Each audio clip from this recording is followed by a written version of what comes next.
apprennent plusieurs métiers pour leur autonomisation.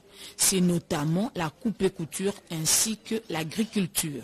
Ces femmes ont reçu la visite d'une forte délégation venue de la Belgique, Cameroun et Sénégal, conduite par Pierre Compagnie, père du célèbre footballeur international Vincent Compagnie, qui a évolué à Anderlecht et aujourd'hui entraîneur en Angleterre. Une équipe de football, FC Mounana, championne par 2 fois à l'entente provinciale du Haut-Katanga, bénéficie d'un meilleur encadrement. C'est dans cette optique que cette délégation a visité le stade Omnisport Kibasa Maliba de la Kenya. Les souvenirs sont encore vivaces pour cet ancien international du tout-puissant Mazembe qui retrouve cette pelouse 50 ans après.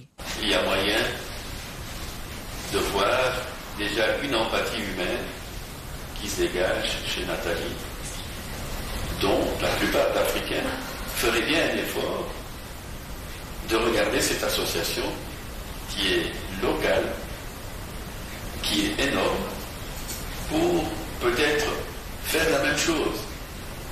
C'était avant de visiter le mémorial de Lumumba au village Chilantembo, à une 50aine de kilomètres de Lubumbashi.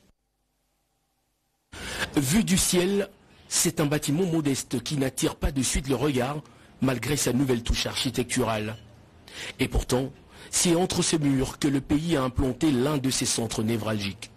Ce 7 mars, le président de la République s'est personnellement présenté pour inaugurer ce qui sera désormais le siège de la cellule nationale de renseignement financier. Ce service public créé en 2008 avec pour mission de recueillir et de traiter les renseignements financiers sur les circuits de blanchiment de capitaux et financement du terrorisme n'a existé que de nom jusqu'à ce qu'il soit valorisé par le chef de l'État dès sa prise de pouvoir en 2018.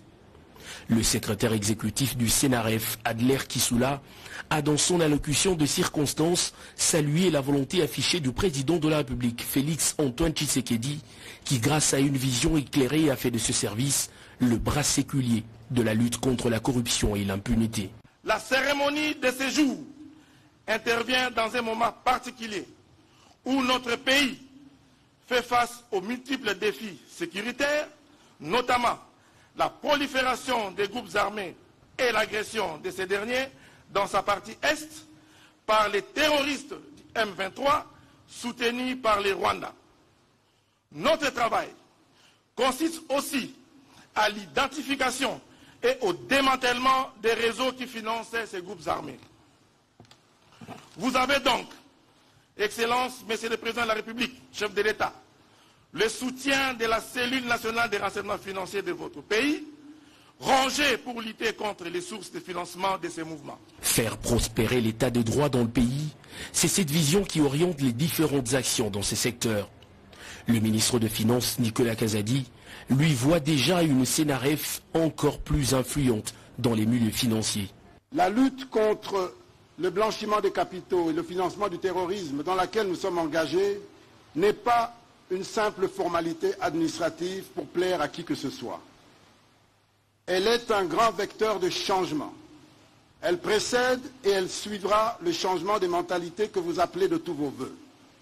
Elle apporte un changement majeur qui nous concerne tous, que l'on soit responsable public, représentant de la magistrature, opérateur économique ou simple citoyen. Le chef de l'État a, après la coupure du ruban symbolique, visité les différents locaux de la cellule. Une CNRF bien plus efficace et autonome aidera sans doute le pays à mieux filtrer les transactions et en dénicher celles rattachées au délit.